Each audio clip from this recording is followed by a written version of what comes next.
নদীতে মাছ ধরতে গিয়ে কুমিরের পেটে মৎস্যজীবী। ক্ষণিকের ভিডিও ভাইরাল, দেহের খোঁজে তল্লাশি চালাচ্ছে প্রশাসন। নদীতে মাছ ধরতে গিয়ে শেষ পর্যন্ত কুমিরের পেটে গেল মৎস্যজীবী। তার ক্ষণিকের ছবি ভাইরাল হয়েছে সমাজ মাধ্যমে। কুমিরের সঙ্গে মৎস্যজীবীর লড়াইয়ের সেই ভয়ঙ্কর দৃশ্য, যা গা শিউরে ওঠার মতন।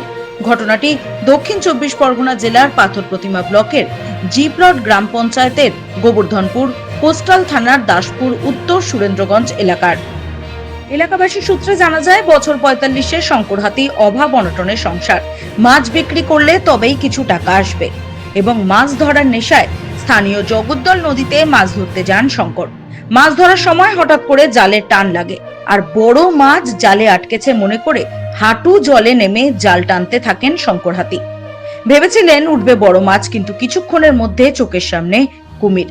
হাতে জাল থাকা অবস্থায় শঙ্কর হাতিকে মাঝ নদীতে টেনে নিয়ে যায় কুমির, যা চাক্ষুষ করে উপরে দাঁড়িয়ে থাকা ছাগল চড়াতে আসা এক গৃহবধূ। জানা যায়, ওই গৃহবধূ মোবাইল নিয়ে বহু দূর থেকে ক্যামেরা বন্দী করে ক্ষণিকে সেই ভিডিও।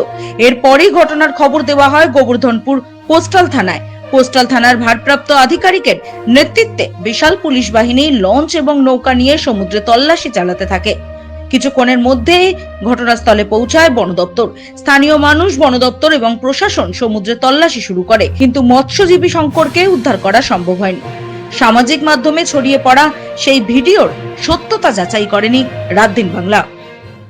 আমার নাম উত্তম মণ্ডল, বাবার নাম বিশ্বনন্দন। কিন্তু আমি যখনই খবর পাই তখনই এসে যখন খোঁজাখুঁজি করি, কিন্তু 15-20 জন মতন কিন্তু পাইনি। কুমিরটা আশেপাশে কিন্তু ঘুরেছে সেই জায়গায়, সেই মুহূর্তে পাইনি। আর না খুঁজে পাওয়ার জন্য আমরা চলে এসেছি অন্ধকার হয়ে যাওয়ার সময়। জিপলট উত্তর সুরেন্দ্রগঞ্জ।